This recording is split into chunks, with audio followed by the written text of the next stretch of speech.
আসসালামু আলাইকুম।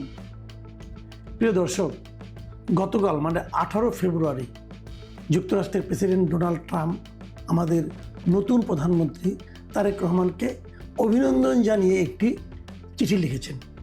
সেই চিঠিতে কি লেখা হয়েছে?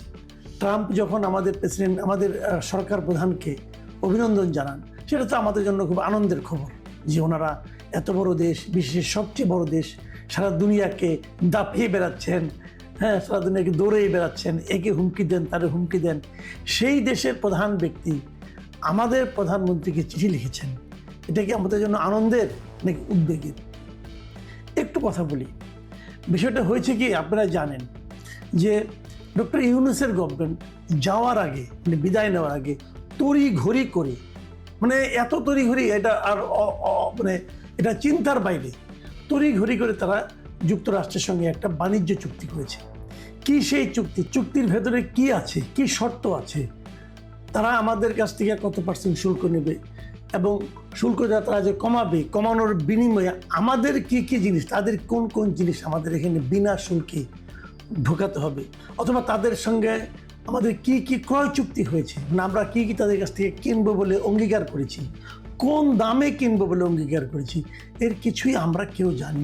এই চুক্তিটা আসলে কোথায় নিয়ে ঠেকাবে আমাদের, এটা নিয়ে কোনো আলোচনাও হয়নি। এবং যুক্তরাষ্ট্রের প্রেসিডেন্ট যিনি অভিনন্দন জানিয়েছেন, সেই অভিনন্দনের ভাষাটা শুনলে আপনি বুঝবেন তাদের মূল লক্ষ্য ছিল চুক্তিটা। দেখুন উনি কি বলেছেন। উনি লিখেছেন চিঠিতে যে যুক্তরাষ্ট্রের জনগণের পক্ষ থেকে আমি আপনার ঐতিহাসিক নির্বাচনে জয়ের জন্য আপনাকে অভিনন্দন জানাচ্ছি এবং গণপ্রজাতন্ত্রী বাংলাদেশের প্রধানমন্ত্রী হিসাবে আপনার সফল মেয়াদ কামনা করছি। সফল মেয়াদ, আচ্ছা, একজন লোক নির্বাচিত হবে, ওনার সফল মেয়াদ আপনাকে কামনা করতে হবে কেন? উনি তো পূর্ণ মেয়াদে থাকবেন, আবার কামনা করতে হচ্ছে কেন? তার এখানে একটা কিন্তু আছে যে আমি সফল মেয়াদ কামনা না করলে আপনি থাকতে পারবেন না, একটা হুমকি আছে। শুনেন আর কি বলেছেন উনি লিখেছেন, আমাদের দুই দেশের অংশীদারত্ব, পারস্পরিক শ্রদ্ধা এবং একটি মুক্ত ও অবাধ ইন্দো প্যাসিফিক অঞ্চল গড়ে তোলার অভিন্ন স্বার্থের উপর ভিত্তি করে প্রতিষ্ঠিত।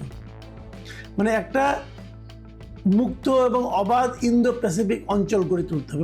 এই যে ভারত এবং চীন, এই এশিয়া প্যাসিফিক এরিয়াতে, এখানে যে আপনার যে একটা সামুদ্রিক পথ আছে, ভারত মহাসাগর, প্রশান্ত মহাসাগর, এই জায়গাটাতে, তো এইটা নিয়ে ওনার খুব আগ্রহ। তো এটা নিয়ে অনেক দিন ধরে আগ্রহ অনেকেরই, ভারতের সঙ্গে, চীনের সঙ্গে, ওনাদের সঙ্গে, তাইওয়ানের সঙ্গে অনেক দিন ধরে একটা ঝামেলা চলছে। তো ওই জায়গায় আমরা যেন তাদেরকে হেল্প করি। আমরা কীভাবে হেল্প করবো? আমরা হেল্প করতে পারি যে আমাদের টেকনাফ, আমাদের সেন্ট মার্টিন, এগুলো যাতে তারা এখানে থাকতে পারে, ঘাঁটি করতে পারে, এগুলির মাধ্যমে। দেখেন এইগুলি নিয়েই কিন্তু আলোচনাটা হচ্ছে, অনেক দিন ধরে হচ্ছে।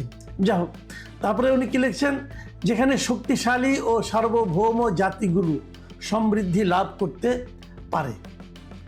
উনি আরেকটা জায়গায় লিখেছেন, এটি হলো সবচেয়ে ইম্পর্টেন্ট আলাপ, যে মেয়াদ শুরুর এই সময়ে আমি আশা করি আমাদের পারস্পরিক বাণিজ্য চুক্তি বাস্তবায়নের মাধ্যমে বাণিজ্যিক সম্পর্কের গতি ধরে রাখতে আপনি আমাকে সহায়তা করবেন।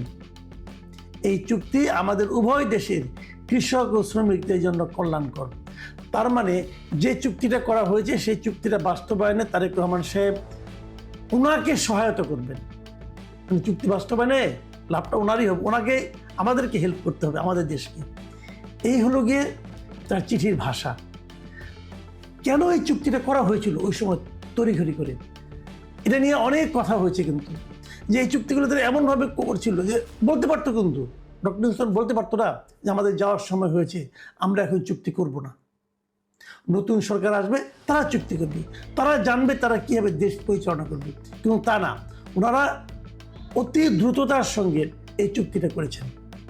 এবং বলা হয়ে থাকে, এই কথা সত্য মিথ্যা আমরা হয়তো পরবর্তী সময় বুঝতে পারবো, বলা হয়ে থাকে এই যে ইউনূস সরকারের প্রতিনিধি হিসাবে ডক্টর খলিলুর রহমানকে গুরুত্বপূর্ণ পদে, পররাষ্ট্রমন্ত্রীদের আইনে বসানো হয়েছে, সেটা এই চুক্তিটার কারণে, যে বাণিজ্য চুক্তি বাস্তবায়নের জন্য, যুক্তরাষ্ট্রের সঙ্গে সম্পর্ক ভালো রাখার জন্য, অথবা যুক্তরাষ্ট্রের কাছে যে যে জিনিস, যে যে দাসখত দিয়ে আসা হয়েছিল, সেটাকে যেন অক্ষরে অক্ষরে পালন করা যায়, এই জন্যই ওনাকে সকল সমালোচনাকে উপেক্ষা করে ওনাকে পররাষ্ট্রমন্ত্রী বানানো হয়েছে। এরকম কথা আলোচনা হচ্ছে, কিন্তু সত্য মিথ্যা আমি বলতে পারবো না। আমিও দর্শকদের বলছি, আপনাদেরকে সত্য মনে করবেন না, সত্য না হোক এটি আমরা চাই, কিন্তু এই আলোচনাগুলো যখন উঠছে তখন আমরা কিভাবে এটাকে উপেক্ষা করব?